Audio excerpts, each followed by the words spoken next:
Good morning and welcome to Sunday School at First Baptist Church. I'm happy that you can be here with us today as we continue our study in the book of John. We're in chapter 11 of John today, a very familiar story that I know as we get into it you will remember. Ray Summers writes that chapter 11 is theologically one of the most important chapters in the Gospel of John. It marks the climax of Jesus' manifestation of himself to Israel in the most stupendous of his miracles. It marks the official decision by the Sanhedrin to seek Jesus' death. We're coming to the climax of the story here because we'll be in Holy Week very soon. I want us to begin here in the first few verses of chapter 11 to talk about this wonderful story of a miraculous restoring of life that Jesus accomplishes at Bethany with his friend Lazarus. Look at verse 1 of chapter 11. Now a man named Lazarus was sick. He was from Bethany, the village of Mary and her sister Martha. This Mary, whose brother Lazarus now lay sick, was the same one who poured perfume on the Lord and wiped his feet with her hair. So the sisters sent word to Jesus, "Lord, the one you love is sick." When he heard this, Jesus said, "This sickness will not end in death. No, it is for God's glory, that God's Son may be glorified through it." Now, we learn one important thing here is that Mary is the person who bathes Jesus' feet with perfume and wipes it with her hair. That's in another gospel, but John tells us who it is here.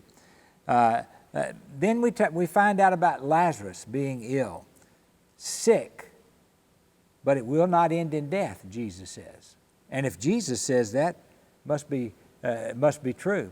The grammatical construction of this sentence permits the meaning, this illness will not end in death.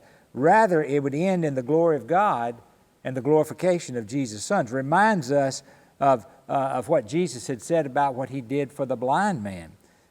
He would be glorified just as he had been in restoring the sight for the blind man in not too distant past. From the human point of view, it would appear that love for them would have prompted him to leave immediately to go see about his friend Lazarus. But he didn't do that. The end result for the apostles would be an additional increase in their still growing faith because he would wait. This would be a mightier miracle than what turned out to be a seeming tragedy for the sisters and for others gathered round. It would provide spiritual growth for them as well. Look in verse 5 as we continue the story. Jesus loved Martha and her sister and Lazarus, yet when he heard that Lazarus was sick, he stayed where he was 2 more days. Then he said to his disciples, "Let us go back to Judea." "But Rabbi," they said, "a short while ago the Jews tried to stone you, and if you're going back there..." Jesus answered, "Are there not 12 hours of daylight?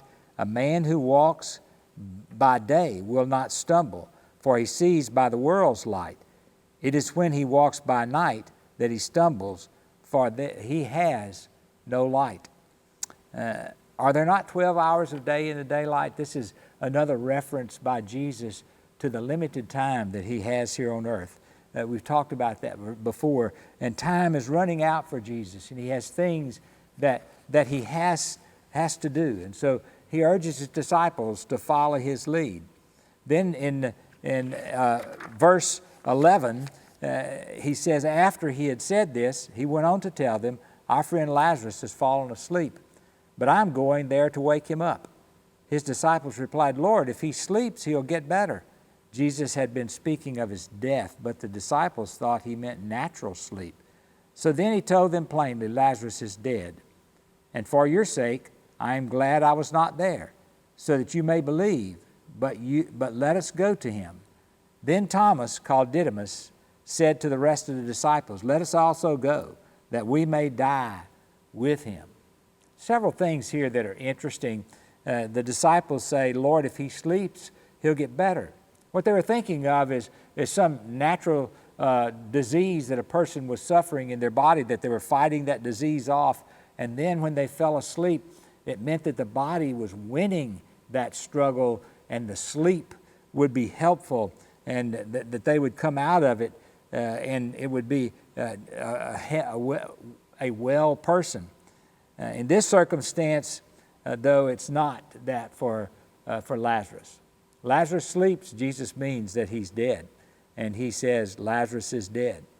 And this interesting statement at the end by Thomas, the one who was the doubter after Jesus' resurrection, who said, I've got to see him to believe that he's alive. I've got to touch the nail prints in his hands. I've got to touch his side to make sure that it's really Jesus. And here we get a little bit of a glimpse of Thomas in a different light, the depth of his commitment to say, I'll go to death with you, Jesus. And it makes me believe that he means it when he says it here, that he's willing to go to death. It might mean death. They knew that the Sanhedrin, that the Jews were out to get Jesus. And so Thomas said, let's all go. We'll die with you.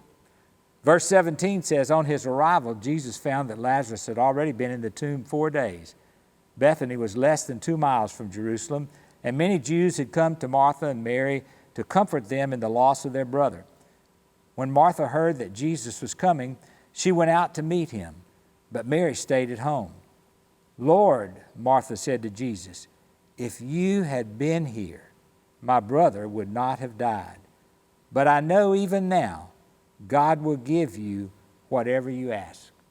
Several important clues here. First is 4 days. 4 days he's been in the tomb.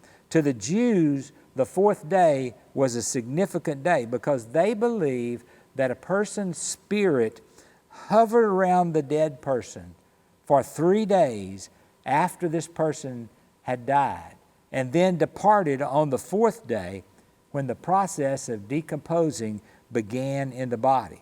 There could have been no doubt on the part of any who had witnessed the scene that Lazarus now was actually dead. He was not in a coma.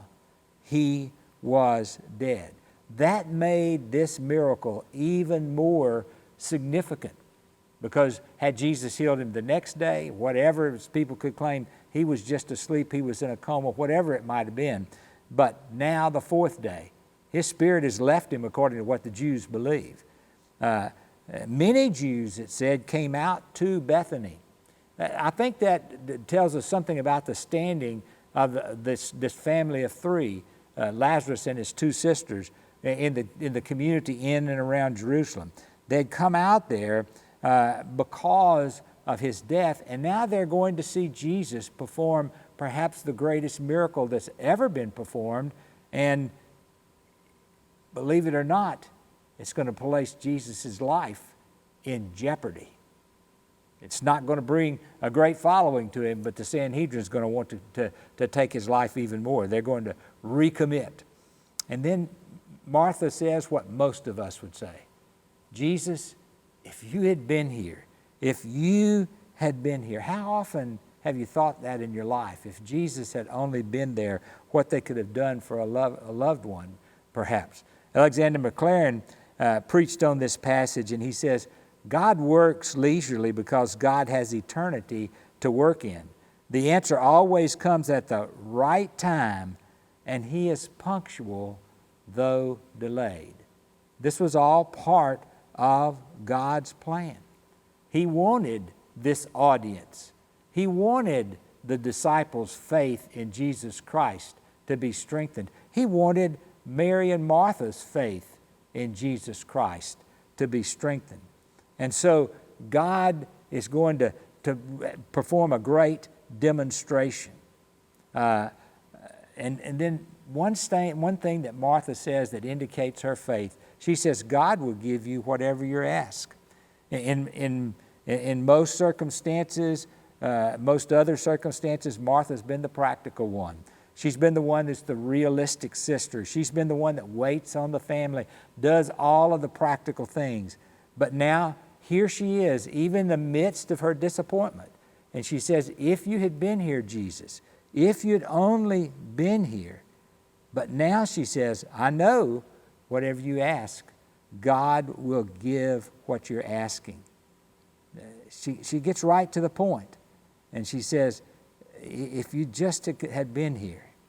On the other hand, when we meet Mary, Mary could hardly carry on a conversation, apparently. She's weeping along with all the other people. Martha is the person who still has her senses about her. Look in verse 23, as it says that Jesus said to her, "Your brother will rise again." Martha answered, "I know he will rise again in the resurrection of the last day."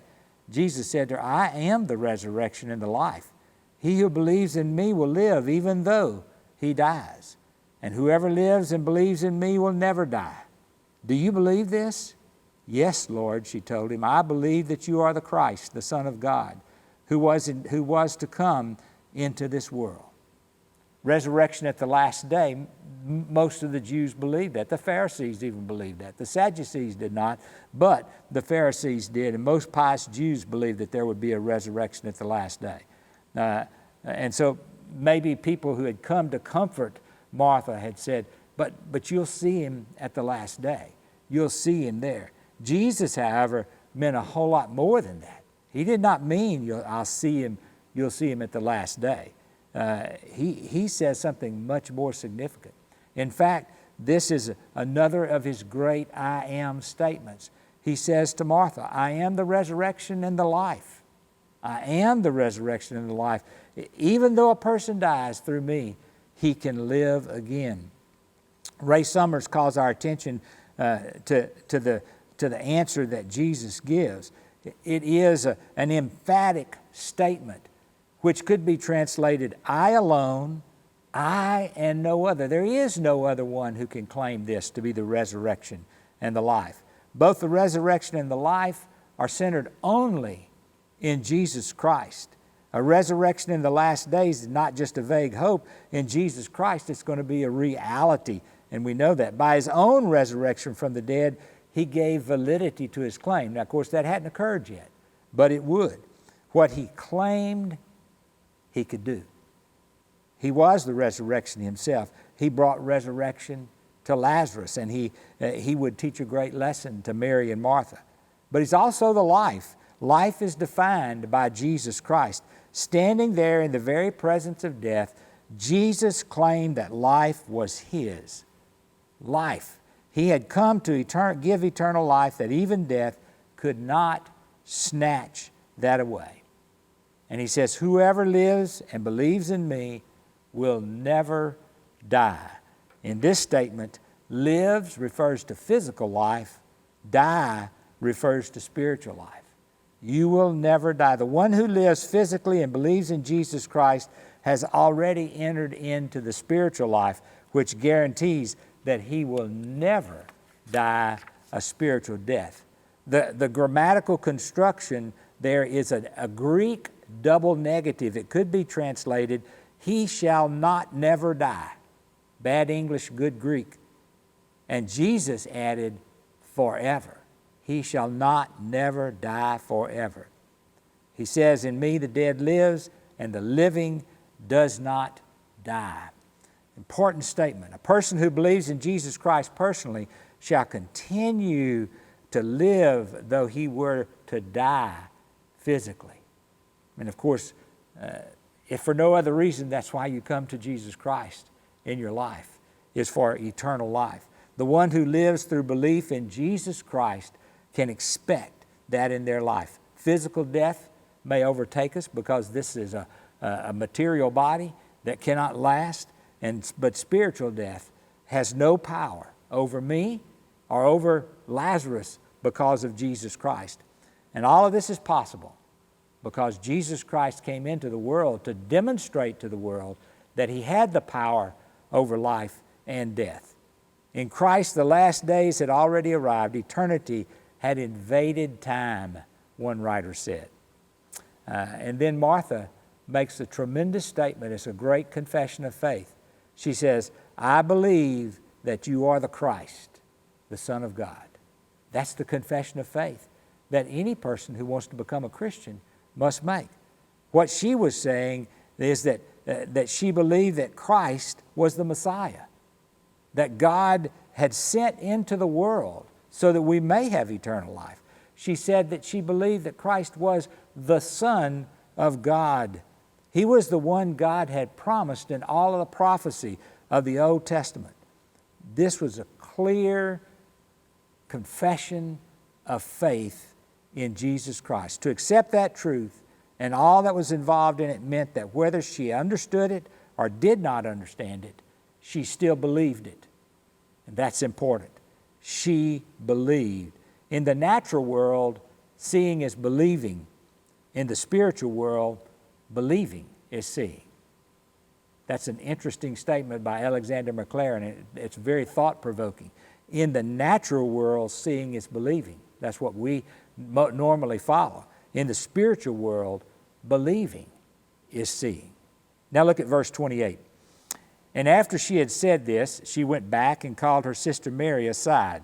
The teacher is here, she said, and is asking for you. When Mary heard this, she got up quickly and went to him.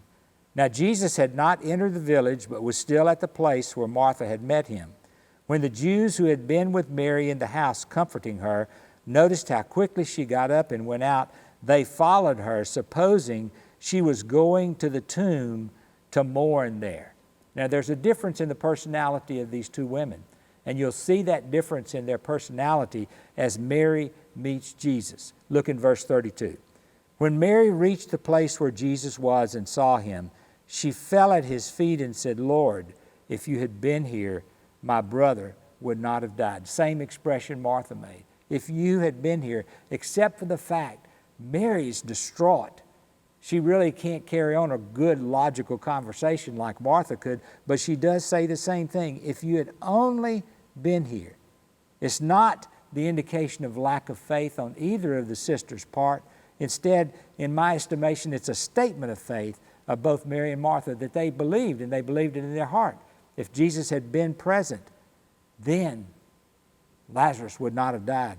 But now there's a difference because it's the fourth day. And Lazarus' spirit, according to what they thought it was too late to be able to do anything, even for Jesus to do anything. So what happens next becomes the ultimate test of faith for any of us, for Mary, for Martha. Jesus says to her in verse 33, when Jesus saw her weeping and the Jews had come along with her also weeping, he was deeply moved in spirit and troubled. Where have you laid him? He asked. Come and see, Lord, they replied. And then verse 35, Jesus wept. He was deeply moved. The language used here can only be translated as a person who is physically moved. In fact, you can translate it as groaned violently. He groaned, he moaned almost. He was shaken to the depths of his being.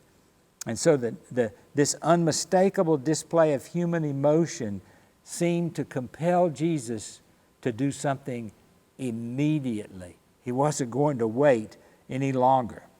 The term wept here differs from the wailing of the mourners described in the verse. This signifies Jesus' tears were a natural expression of his emotion, his caring heart, and how much he loved Lazarus, how much he loved Mary and Martha. Notice two things about this scene. First of all, it's charged with emotion because the number of people who are present and what they're doing. They're all mourning. In fact, they're probably all wailing, as it were, as Mary and Martha had done much of before. And they were friends who'd come even so far as from Jerusalem, several miles out there, to see them. And second, anything that Jesus does in this atmosphere, among this many people, is going to be spread around Jerusalem. It's going to gain widespread notoriety, especially among those people who are Jesus' enemy. James Carter observes that from John's account, John is telling us this is what sealed his doom with the Sanhedrin. And Jesus knew that to be the case, but he proceeded anyway. Perhaps that might be why he wept, because he knew this was going to be the beginning of the end process of his life. Then in verse 36, it says, then the Jews said, see how he loved him. They're reacting to Jesus crying. But some of them said, could not he who opened the eyes of the blind man have kept this man from dying? Even in this emotional situation, there are some who are still laying blame. Jesus, if you had been here earlier, you could have done something about this. We know what you did with the blind man. You could have kept Lazarus from dying if you'd gotten here sooner. And John tells us he deliberately delayed 2 days. But that's for a purpose, because Jesus always did things for a purpose. But what they were saying is, did you really care? Do you really care about this person? And of course he did. But their issue was to try to find something wrong. Their issue was not one of his ability, but one of caring. If Jesus could have been present, he would have prevented that Lazarus' death. Why didn't he do that? They wanted to question his motives. Believers sometimes today struggle with that same question. Why didn't Jesus do something? Jesus has a firmer grasp on everything than we do, and he always does things for a purpose. He understands the hurts of humanity. He not only comprehends our pain, but he also goes further and does something about it. Sometimes he leads and restores those who are suffering, even when his purpose does not eliminate the source of the pain or the source of the disease. He still gives comfort to those people in their times of distress. Through it all, his love and his presence are constant and dependable. You can depend on Jesus. And remember, his answer is better than ours. Then in verse 38, Jesus, once more deeply moved, came to the tomb. It was a cave with a stone laid across the entrance. Take away the stone, he said. But Lord, said Martha, the sister of the dead man, by this time there is a bad odor, for he's been there for 4 days. Then Jesus said, did I not tell you that if you believed, you would see the glory of God?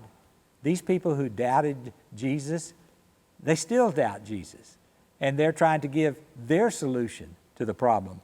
Jesus has the right solution. Notice what Jesus' strategy is here.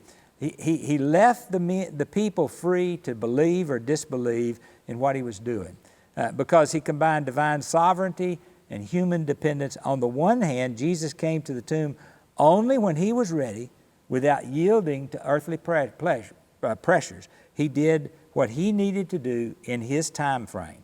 He dared to challenge death even after 4 days.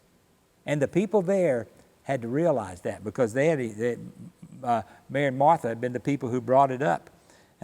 Even though the body had begun to decay, this was going to be something that no one believed could happen. Not only had he asked where the grave site was, but upon arrival, he asked somebody to take away the stone. I love several commentators who talked about this fact, that Jesus did not do things that people could do. Would you move the stone? This is not a cartoon or a modern Marvels or something like that. He asked them to move the stone out of the way. And then he did what he could do. When the dead man came out, he requested other people to unbind him and to let him go. In one sense, these features show the ultimate power was not wasted on trivial tasks that the bystanders could perform. Thus, the pattern becomes a parable of little ways in which we can cooperate in life-giving ministry of Jesus Christ. Do you know Jesus calls you to ministry? And he wants to use you as his chosen vessel to minister to other people. We don't have to wait for Jesus to show up. We can show up and be Jesus' instrument for people. Alexander McLaren puts it so well. He will do nothing by miracles which can be done without it. He can do them through you. As Christians, we got to realize our role in Jesus' ministry. We're the vessel through whom Jesus operates so often. In ourselves, we're powerless. But working through Jesus, we can become powerful if we allow ourselves to be used by him. Look in verse 41. So they took away the stone. Then Jesus looked up and said, Father, I thank you that you have heard me. I knew that you always hear me, but I said this for the benefit of the people standing here, that they may believe that you sent me. Jesus wanted them to know that he was the Son of God. And so he speaks audibly so that the people can hear what he says to God. And he says, I thank you for hearing me. Sounds like they might have been talking about this before, but this is an unspoken acceptance that he submits to the authority of God and authority of the truth. While Martha did not verbally instruct the men to obey Jesus, she accepted and let them go ahead and do it. And they take away the stone from the tomb. And he addresses God directly as the crowd watched. And he's thankful that God has heard him, and now he's going to make a request. Most often, Jesus prayed in private. This is one of the few times when we hear Jesus praying aloud. And it'll be in the Garden of Gethsemane as well. He prayed aloud for the benefit of the people who were standing by. He wanted them to know that it was God who was doing this. He wanted the people to associate the raising of Lazarus with faith and the Messiah, with him being the Messiah. Seeing a man raised from the tomb is something that would be a powerful expression. It was a different matter than raising somebody who just died of a fever or something along those lines. This was totally different. Look at verse 43. When he said this, Jesus called in a loud voice, Lazarus, come out. The dead man came out, his hands and feet wrapped with strips of linen and a cloth around his face. Jesus said to them, take off the grave clothes and let him go. Lazarus, come out. The Greek word used here to describe Jesus crying for Lazarus to come out is used only a few times, 8 times in the whole Bible. 4 times it's used in the 18th and 19th chapter of John when the crowd cries out for the crucifixion of Jesus. Theirs is the cry of death. Jesus is the shout of life. He didn't go into the tomb. He beckoned Lazarus to come out of the tomb.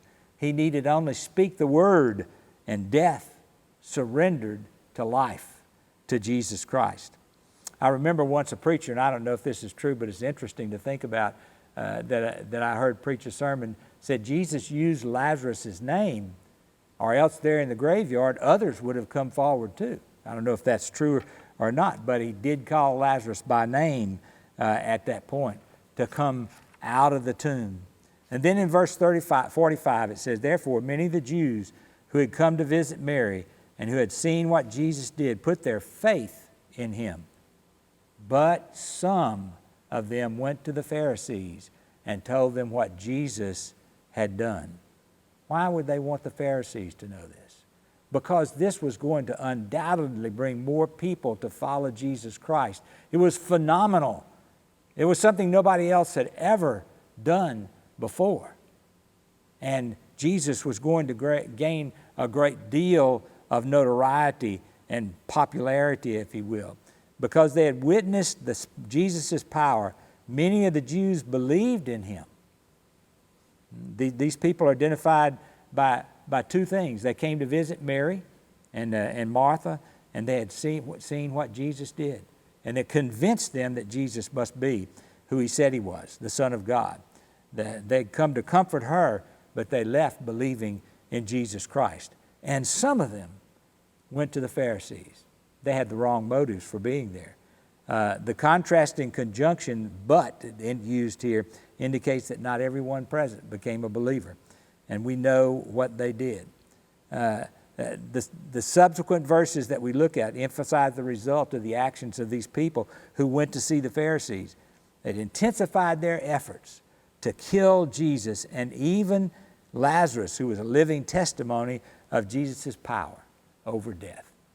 And so this group was intent on wiping that out.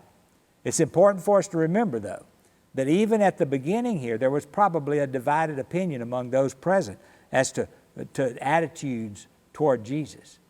There were probably some of them who said, he can't do this. There's no way he can do this. And if he does, it's just that this is some way of deluding us. It's not really true. But what happened is it intensified the belief of those who were present, those who didn't believe in Jesus and those who did. It resulted in the intensification of both sides. Jesus knew that some would not be convinced. And we see that when we look in Luke 16:31, because in Luke 16:31, Jesus says that there will be people who won't be convinced, even if one should rise from the dead. He said that won't convince some people. Now look in verse 47 as the Sanhedrin gets involved in this story. Then the chief priests and the Pharisees called a meeting of the Sanhedrin. "What are we accomplishing?" they said. "Here is this man performing many miraculous signs. If we let him go like this, everyone will believe in him, and then the Romans will come and take away both our place and our nation." Then one of them, named Caiaphas, who was the high priest that year, spoke up. "You know nothing at all. You do not realize that it is better for you that one man die for the people than the whole nation perish." He did not say this on his own, but as a high priest that year, he prophesied that Jesus would die for the Jewish nation, and not only for that nation, but also for the scattered children of God, to bring them together and make them one. So from that day on, they plotted to take his life. In this meeting of the Sanhedrin, you have this strange combination of forces, because there are people who opposed each other in the Sanhedrin. The Sadducees and the Pharisees, they were pretty much on the opposite ends of things, but they agreed about one thing. If Jesus continues doing what he's doing, he's going to gain more and more power. What they thought he was doing was trying to gain political power. They were so mistaken about him. And they were afraid of what would happen if he gained more and more political power. The Romans would come in and say, "We got to get rid of this movement that's going on." And it might mean the end of the nation of Israel and the destruction of Jerusalem. So in steps Caiaphas, the high priest. We hear that name over and over. He was high priest from AD 18 to AD 36. And basically he was concerned that this Jesus movement was a political movement and that it would be brutally and completely destroyed by Roman forces. The solution would be to make Jesus the sacrificial lamb, to satisfy the Romans and save the nation. And so unwittingly, he had put into motion a series of events that indeed would offer Jesus as the sacrificial lamb, the perfect sacrifice, the perfect lamb for our sins. But it would not be a sacrifice for political identity. No, the Jewish state would disappear. And we know what happened to the Jewish state. In AD 66 to 70, the Romans came in and squashed the Jewish state and destroyed the temple and destroyed Jerusalem. But here's what Caiaphas argued. It was necessary for Jesus to die. It would be one man dying rather than the whole country being destroyed. His death would not be just for the Jews, it would be for those who through Jesus' death would come to be children of God. But Caiaphas didn't know that. He didn't know what Jesus' death was going to mean. And I don't think that he ever understood it. All he knew is Jesus must die. And so the Sanhedrin began immediately to plan for the death of Jesus Christ. It wouldn't be easy, but they would work it out. When the kind of uprising that they feared came along, as I said, it would destroy the nation. But it wouldn't be Jesus that would be there. There's another mention here that he talks about the scattered children of Israel, to bring them together. This is John's way of speaking about the church. God dispersed the dispersed Jews all across the Roman Empire are to be gathered into one family by Jesus, as he gathered up just like he gathered up the fragments after he fed the 5,000. And John is hoping for that great ingathering of the Jews, which never happened. It was Gentiles. The Gentiles became the basic membership of the Christian church. And John knew that was happening. Look in verse 54. It says, "Therefore Jesus no longer moved publicly among the Jews." He was protecting himself until the right time.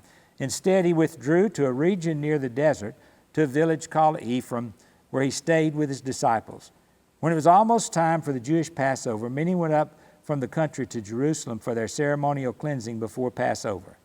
They kept looking for Jesus as they stood in the temple area. They asked one another, "What do you think? Isn't he coming to the feast at all?" But the chief priests and Pharisees had given orders that if anyone found out where Jesus was, he should report it so that they might arrest him. The plan is in place to get rid of Jesus. It's the plan that they're wanting to carry out that's going to fulfill God's plan, and they didn't even know it. There are many things that we only understand in past tense, and the same is true for Mary and Martha. They would understand Lazarus' death in past tense, and they did at this point. There are many things in our own life that we understand in past tense.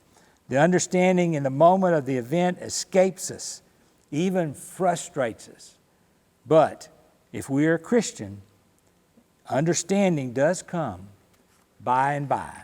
And I think it's well expressed in this hymn that says, trials dark on every hand, we cannot understand all the ways that God would lead us to that blessed promised land.